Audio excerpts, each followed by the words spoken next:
Mangkrak, Bupati. Gedung Pemkab Sukabumi di Canggegar, Palabuhan Ratu butuh 120 miliar rupiah. Setelah mangkrak bertahun-tahun, Bupati Asep Djapar menegaskan pembangunan gedung pusat perkantoran pemerintah Kabupaten Sukabumi di Palabuhan Ratu akan dituntaskan. Butuh anggaran hingga 120 miliar rupiah untuk memastikan bangunan megah yang berada di kawasan Lapang Canggegar tersebut bisa digunakan. Hal ini ditegaskan Bupati Sukabumi, Asep Djapar kepada awak media di Palabuhan Ratu.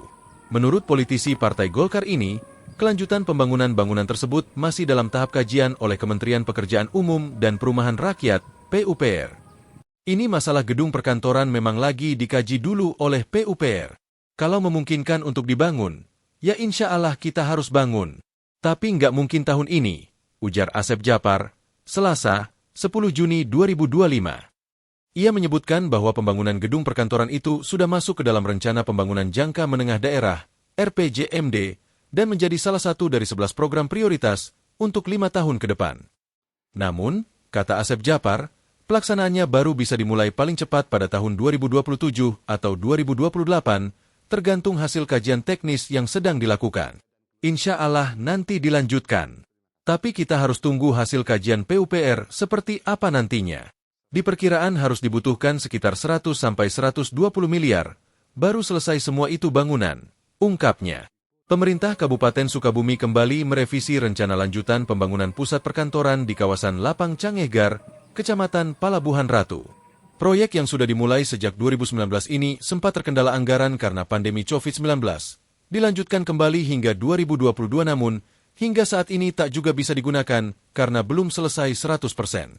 Kepala Dinas Perumahan dan Kawasan Permukiman Kabupaten Sukabumi, Lukman Sudrajat menegaskan bahwa kelanjutan dari proyek ini masih menunggu hasil review Kementerian Pekerjaan Umum dan Perumahan Rakyat, PUPR. Sebelumnya, Disperkim berharap 2024 ini proyek ini bisa berlanjut namun masih harus menunggu kajian. Sebelumnya, Disperkim optimis tahun 2025 pembangunan akan kembali dilanjutkan. Menurut Lukman, progres pembangunan sudah mencapai tahap akhir, tinggal penyelesaian arsitektur dan mekanikal. Proyek ini merupakan salah satu program infrastruktur besar yang dilakukan Pemkab Sukabumi. Bertujuan memfasilitasi 14 dinas yang selama ini berkantor jauh dari ibu kota Kabupaten Sukabumi di Palabuhan Ratu. Belasan dinas itu selama ini berkantor di wilayah utara Kabupaten Sukabumi. Diketahui, pembangunan tahap pertama yang dilaksanakan pada tahun 2019 lalu yang diawali dengan proses cut and fill dan sebagian struktur. Kemudian tahap 2 pada tahun 2020 dengan full struktur 5 lantai dengan rooftop. Lalu pada tahun 2021 progres pembangunan tersebut dilanjutkan namun anggaran yang dikeluarkan tidak maksimal. Tahapan pekerjaan penataan di area gedung perkantoran akan terdapat seperti area taman, pengerasan jalan serta sarana-prasarana penunjang lainnya. Ia juga menyebutkan bahwa nantinya kawasan pusat perkantoran ini akan lebih representatif, nyaman dan aman.